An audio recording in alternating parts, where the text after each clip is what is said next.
नक्कीच. पाकिस्ताननं जर भारताच्या हवाई तळावर हल्ला केला तर कुठलाही विपरीत परिणाम न होऊ देता लँडिंग, टेक ऑफ त्याचबरोबर नाईट लँडिंग या गंगा एक्सप्रेसवेच्या माध्यमातून भारताची लढाऊ विमानं त्या ठिकाणी करू शकतात. राफेल असेल, जाग्वार असेल यासारखी विमानं या ठिकाणाहून लँडिंग आणि टेक ऑफ करू शकतात आणि यामुळं भारताला खऱ्या अर्थानं लॉजिस्टिक फ्लेक्झिबिलिटी त्या ठिकाणी प्राप्त होते. अत्यंत कमी सोयीसुविधा असताना सुद्धा आपले मिलिटरी ऑब्जेक्टिव्ह साध्य करण्यासाठी नक्कीच या प्रकारच्या ELF म्हणजेच इमर्जन्सी लँडिंग फॅसिलिटीचा प्रचंड प्रमाणामध्ये भारताला युद्धाच्या परिस्थितीमध्ये फायदा होणार आहे. आणि जर खरोखरच युद्ध झालं आणि त्यामुळे काही महत्त्वाच्या फॅसिलिटीज भारताच्या उद्ध्वस्त झाल्या तर त्या ठिकाणी आपत्ती व्यवस्थापनासाठी सुद्धा रेस्क्यू रिलीफ त्याचबरोबर पाकिस्तानवर हल्ला करण्यासाठी ह्या एक प्रकारच्या एअर स्ट्रीप म्हणून काम करू शकतात. म्हणून नक्कीच लॉजिस्टिक फ्लेक्झिबिलिटीच्या पॉईंट ऑफ व्ह्यूने आणि इमर्जन्सी लँडिंग फॅसिलिटीसाठी गंगा एक्सप्रेसवे हा भारतासाठी गेम टर्नर ठरू शकतो.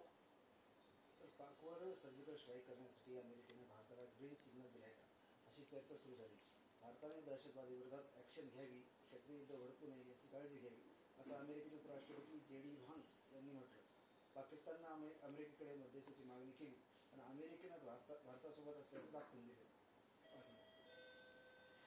दहशतवाद्यांविरुद्ध कारवाई करा पण क्षेत्रीय युद्ध नको अशा प्रकारचा स्पष्ट संदेश अमेरिकेनं भारताला दिला. म्हणजेच सरळ सरळ दहशतवाद्यांविरुद्ध कारवाई करण्यासाठी एक प्रकारे खुली छूटच अमेरिकेनं भारताला त्या ठिकाणी दिलेली आहे. पण शॉर्ट स्विफ्ट मिलिटरी स्ट्राईक्स करा आणि याच्या माध्यमातून एस्केलेशन होऊ देऊ नका. याच्या माध्यमातून पाकिस्तानला भारतावर वार करण्याची संधी देऊ नका आणि फुल फ्लेज वॉर होऊ देऊ नका अशाच प्रकारचा स्पष्ट संदेश अमेरिकेनं याच्या माध्यमातून दिलेला आहे. 2001 मध्ये ज्यावेळेस वर्ल्ड ट्रेड सेंटरवर हल्ला झाला त्याच्या माध्यमातून इस्लामिक दहशतवादाचे चटके अमेरिकेनं सुद्धा भोगलेले आहेत आणि म्हणून दहशतवादाविरुद्ध कडक भूमिका नेहमीच अमेरिका घेत आलेला आहे आणि त्या अनुषंगानं त्याने दहशतवादाविरुद्धच्या लढाईमध्ये भारताला सुद्धा पाठिंबा दिलेला आहे. पण अशा प्रकारचा मेसेज दिल्यामुळे सर्जिकल स्ट्राईक असो किंवा ड्रोन स्ट्राईकच्या माध्यमातून एक प्रकारे या दहशतवादाशी संबंधित जे हाय व्हॅल्यू टार्गेट्स आहेत, दहशतवादी संघटनांचे जे आका आहेत त्यांना टार्गेट करण्यासाठी भारताला एक प्रकारे मुभा मिळालेली आहे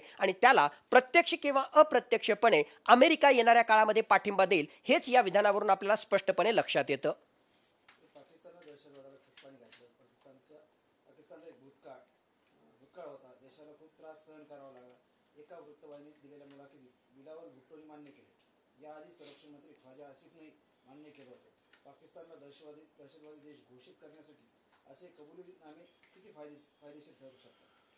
पाकिस्ताननं कितीही साधेपणाचा आणला तर कधी आसिफ ख्वाजा किंवा कधी बिलावल भुट्टो यांच्या तोंडून सत्य हे बाहेर पडलेलंच आहे. आणि कशा प्रकारे मागच्या कित्येक दशकांपासून पाकिस्तान हा दहशतवादाला खत पाणी घालतोय हे स्पष्टपणे पाकिस्तानच्या संरक्षण मंत्र्यांनी किंवा पाकिस्तानच्या माजी परराष्ट्र मंत्र्यांनी या विधानातून सांगितलेलं आहे. नक्कीच या विधानाचा एक प्रकारे पाकिस्तान विरुद्ध दबाव निर्माण करण्यासाठी भारताला जबरदस्त फायदा होणार आहे.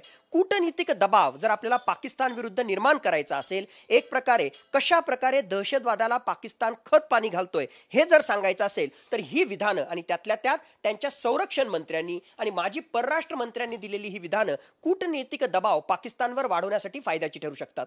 एवढंच नाही तर फायनान्शियल ॲक्शन टास्क फोर्सच्या माध्यमातून जर आपल्याला पाकिस्तानला ग्रे लिस्टमध्ये टाकायचं असेल आणि त्याच्या माध्यमातून एक प्रकारे पाकिस्तानच्या विरुद्धच्या आर्थिक नाड्या जर आवळायच्या असतील तर पुन्हा या अशा प्रकारची विधानं पाकिस्तानचे राज्यकर्तेच करतायत हे सुद्धा आपल्याला आंतरराष्ट्रीय स्तरावर त्या ठिकाणी आणता येऊ शकतं. एकूणच पाकिस्ताननं या विधानाच्या माध्यमातून सेल्फ गोल केलेला आहे आणि त्याचा फायदा एक प्रकारे जिओ स्ट्रॅटेजिकली भारताला आंतरराष्ट्रीय स्तरावर घेता येईल असंच या विधानांवरून आपल्याला स्पष्टपणे लक्षात येतं. 20 दिवसापासून पहलगाममध्ये अतिरेकी होते. 6 टार्गेट निवडले. हॉटेल्स, पर्यटन स्थळांची रेकी केली. पाकिस्तानी कमांडो हाशिम मुसाने बैसरन व्हॅली का निवडली? नक्कीच NIAच्या प्राथमिक अहवालामधून अत्यंत महत्त्वाची माहिती त्या ठिकाणी मिळालेली आहे आणि बैसरन व्हॅलीचे जे आहेत वेगवेगळ्या प्रकारचे इम्पॉर्टन्स त्या ठिकाणी आहेत. बैसरन व्हॅलीमध्ये मोठ्या प्रमाणावर पर्यटक त्या ठिकाणी येत आहेत. बैसरन व्हॅलीमध्ये पर्यटक जरी मोठ्या प्रमाणावर येत असले तरी सुद्धा तिथली सुरक्षा व्यवस्था जी आहे त्या ठिकाणी गफलत ही मोठ्या प्रमाणामध्ये होते. बैसरन व्हॅलीच्या जवळपासचा भाग हा डोंगराळ आहे, त्याचबरोबर मोठ्या प्रमाणावर त्या ठिकाणी जंगलं आहेत. म्हणून हल्ला केल्यानंतर पळून जाण्यासाठी हे फायद्याचं ठरू शकेल आणि सगळ्यात महत्त्वाचं, पहलगामच्या आसपास मोठ्या प्रमाणावर ओव्हरग्राऊंड वर्कर्स त्याचबरोबर स्लीपर सेल्स आहेत, म्हणून या ओव्हरग्राऊंड्सचा उपयोग करून आपल्याला रेकी करता येईल आणि भविष्यामध्ये जर असा दहशतवादी हल्ला झाला तर आपल्याला पळून जाण्यासाठी यांची मदत होईल. या सगळ्या गोष्टींना एकत्रितपणे पकडल्यामुळेच बैसरन व्हॅलीमध्ये अटॅक त्या ठिकाणी केलेला आहे, ज्याच्या माध्यमातून मास कॅज्युअल्टीज आपल्याला करता येतील आणि संपूर्ण जागतिक स्तरावर काश्मीर अजूनही अशांत आहे, काश्मीरचा प्रश्न संपलेला नाही, अशा प्रकारचा मेसेज आपल्याला देता येईल. म्हणूनच पहलगाम आणि बैसरन व्हॅलीचा जो आहे त्या ठिकाणी उपयोग केला गेला. बैसरन व्हॅलीला जर यायचं असेल तर पहलगाम पासून साधारणतः 5 ते 6 किलोमीटरचं डिस्टन्स आहे. तिथे पक्का रस्ता त्या ठिकाणी नाही. एवढंच नाही तर बैसरन व्हॅलीमध्ये मोबाईलचे सिग्नल सुद्धा जे आहेत चांगल्या प्रकारे येत नाहीत, म्हणून हल्ला केल्यानंतर लगेच काही मिनिटांमध्ये तिथे मदत पोहोचेल किंवा त्या हल्ल्याची माहिती ही तिथल्या सुरक्षा दलाला देता येईल अशा प्रकारची परिस्थिती नव्हती. म्हणून या सगळ्याच गोष्टींचा एकत्रितपणे विचार करून दहशतवाद्यांनी आणि त्यातल्या त्यात मुसा जो स्पेशल फोर्सेसचा पाकिस्तानचा कमांडो राहिलेला आहे त्याने बैसरन व्हॅलीची त्या ठिकाणी निवड केली असेल. याशिवाय आरू व्हॅली त्या ठिकाणी असेल किंवा बेताब व्हॅली असेल त्याची सुद्धा रेकी या दहशतवाद्यांनी केली होती असं सुद्धा या NIAच्या प्राथमिक अहवालामध्ये आलेलं आहे.